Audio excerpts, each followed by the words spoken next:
We've talked a lot about what causes motion, what causes a body to accelerate, whether it be translationally or rotationally.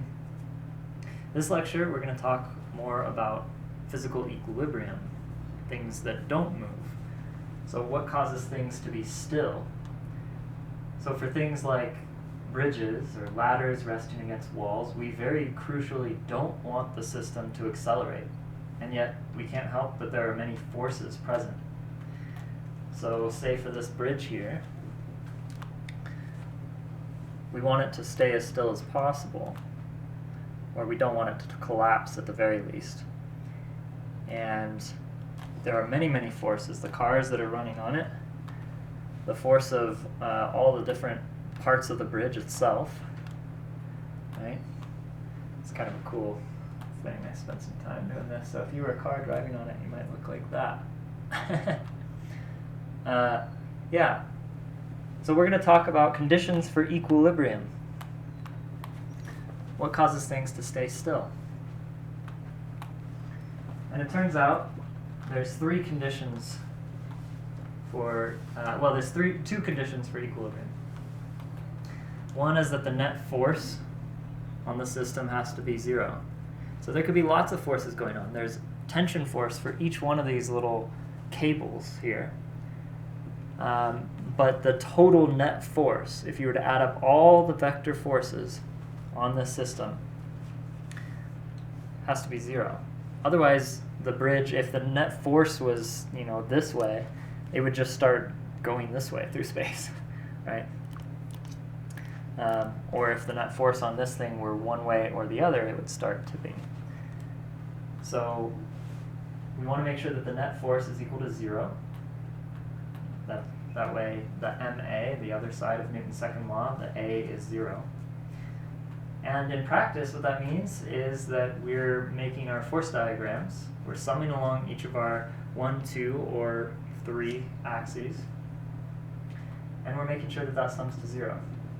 So this isn't dissimilar to what we've done so far, right? So the net force, we want the net force to equal zero, which just means that the sum of the forces in the x got to equal zero. The sum of the forces in the y, however you define x, y, and z, have to be zero, and the sum of the forces in the z have to be zero. And if that's the case, then it's going nowhere translationally. There's one other thing, and it brings in a concept that we've just covered. So having come off of 2 lectures straight talking about rotational motion, we might expect that the second condition for equilibrium is that there must be no net torque on the system about any point. So the net torque has to be zero, and that's condition number 2. That the net torque must be zero. Right?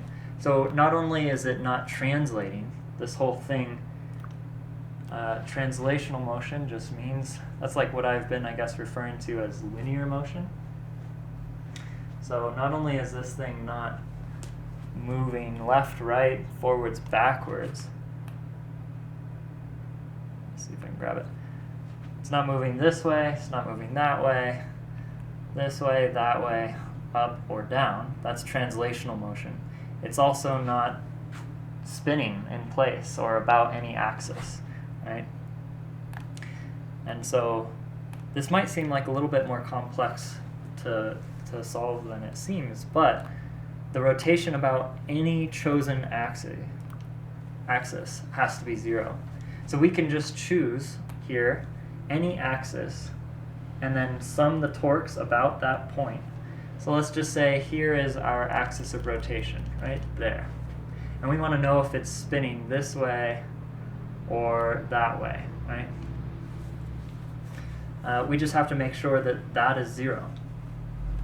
And if you're working with a 3D thing, which many of our problems won't be because it's just a little bit more complicated, more math for not much more physics gained, then you have to make sure that the sum of the torques in each of the component torques are zero, right?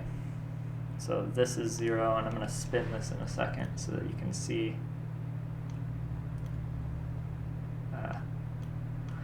Alright, let me see if I can show you what I've tried to do here. So if it were 3D, you just have to make sure that the torque's about one single axis in each direction sum to 0. And that's all we need. And that point could be anywhere. And so what we'll see is we can wisely choose these points about which we are finding the sum of the torques to make our life a little bit easier. Here's my notes. All right, so one further point before we move on to the next video is that for a system to be in equilibrium as I've defined, it doesn't necessarily mean that it isn't moving, it just means that it's not accelerating. So for this bridge here, it's not just equilibrium, it's specifically static equilibrium. It's no velocity in any direction either. So if you have something that is going in space, let's call that a rocket. Looks kind of like a goldfish, but all right, it's a goldfish. If its velocity is constant, it's not accelerating, and so it's still in equilibrium. It's just not static equilibrium. All right, so next video we'll talk about the next topic.